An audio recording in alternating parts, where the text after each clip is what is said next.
Magandang umaga mga ka-idol. For today's video ay ibabahagi ko sa inyo yung step by step guide sa pagtatanim nitong kalabasa. Ito pala yung itatanim nating kalabasa mga ka-idol. Bali 5 pieces na buto. Ito yung pagtataniman natin mga ka-idol. Yung mga ginawa kong punlaan. Ang kagandahan dito mga ka-idol, mas marami tayong mailalagay na lupa dito sa punlaan, mas maganda. Ayan, syempre ito yung mga kailangan natin, punlaan, kalabasa seeds, and then itong lupa na gagamitin natin. Yung lupa na gagamitin pala natin mga ka-idol, walang soil mixture yan.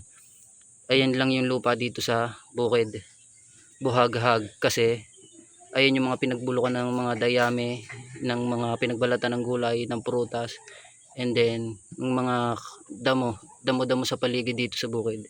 Kaya mataba yung lupa na gagamitin natin. So ayan mga ka-idol, sisimulan na natin yung pagtatanim natin ng kalabasa. Ayun mga ka-idol, sisimulan na natin ang pagtatanim ng kalabasa. Lalagyan muna natin ng lupa yan mga ka-idol. Ayun yung mga ka-idol, itsura ng lupa sa malapitan. Buhaghag at malambot. Napakagandang pagtaniman or pagpunlaan. Lalagyan muna natin bawat isa.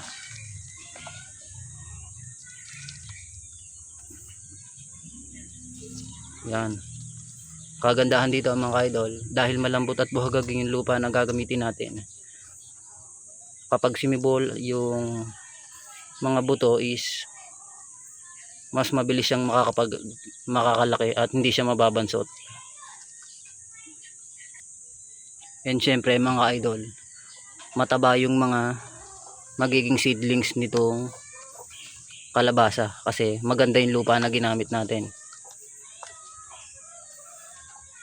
Ito yung mga ka-idol, simple pero step by step guide sa pagtatanim nitong kalabasa seedlings. Yan, mga ganyan lang karaming lupa ang gagamitin natin. Siya nga pala mga ka-idol, medyo basa yung lupa kasi umulan ngayong umaga. Malaking tulong sa mga pananim dito sa bukid yon.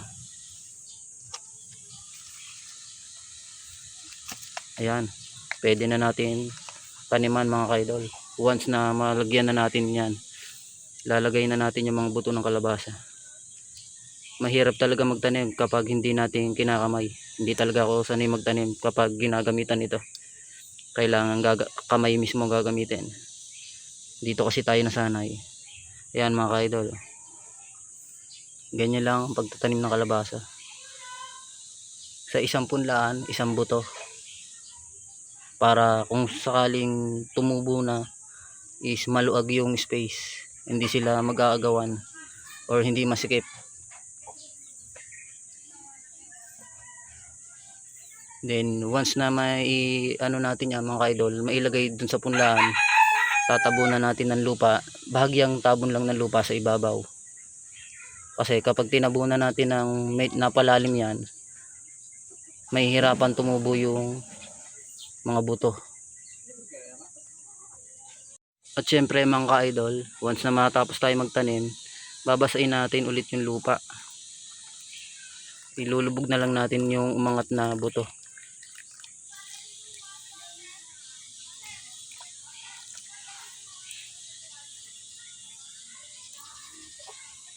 Ilulubog na lang natin ulit ng bahagya yan.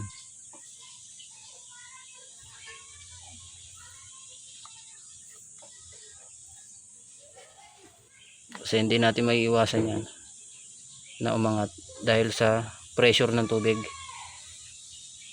Yun mga ka-idol, ganun lang. Bali ngayon mga ka-idol is May 16. I-update ko kayo once na magkaroon na sila ng sibol. May 16 ngayon eh.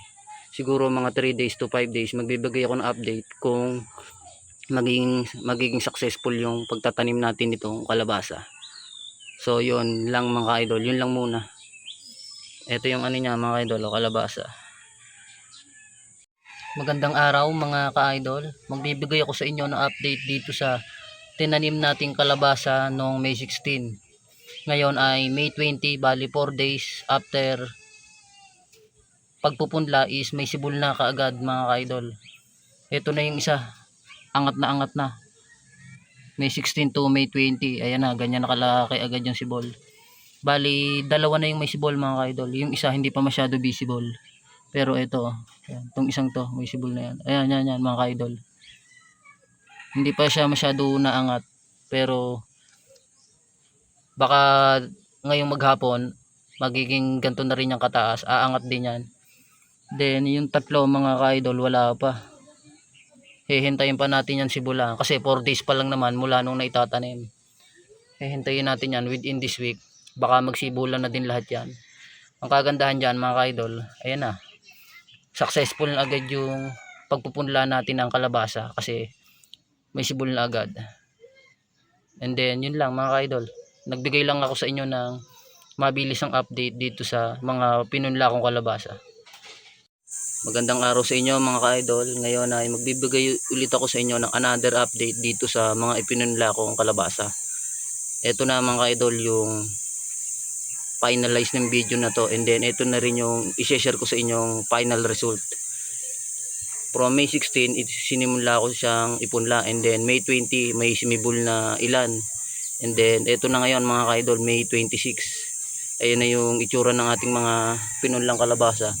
Tubo na silang lahat, and then itong dalawa medyo nauna lang to sa pagtubo, kaya may mga pinaka ano na siya, talbos sa gitna. Ang ginagawa ko dyan mga ka-idol, every morning at least 1 hour pinaaarawan ko sila, binibilad ko sila sa arawan. Hindi ko muna sila inilalagay sa direct sunlight or yung maghapong naiinitan, kasi nga sobrang init ng panahon ngayon, ang init ng temperatura. Ang inaalala ko, baka masunog yung mga talbos and mamatay ng tuluyan yung ating mga punla. Kaya ang ginagawa ko 30 minutes to 1 hour every morning ang ginagawa kong pagbibilid sa kanila. And then mga ka-idol, syempre ngayon sobrang init ng panahon, tag-init. Kailangan natin gawin dyan is panatilihin na basa-basa yung lupa para hindi bumagal or mabansit yung paglaki nila. And then yun nga, at least 30 minutes to 1 hour every morning yung pagbibilad sa kanila. Ganun yung ginagawa ko. Kayo ba mga ka-idol, paano ba yung ginagawa nyo yung pagbibilad sa mga seedlings nyo na halaman kapag yung ipinupunlaan nyo sila sa mga seedling tray or sa mga ginawa nyong ganitong punlaan? Pakishare naman dyan mga ka-idol para mapag-usapan natin.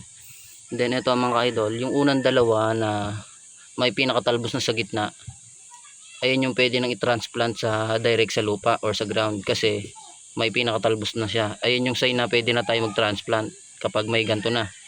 Itong tatlo mga ka-idol, dahil medyo huli sila, hihintayin pa nating maglakihan yung mga talbos niyan sa gitna bago natin ilipat sa lupa.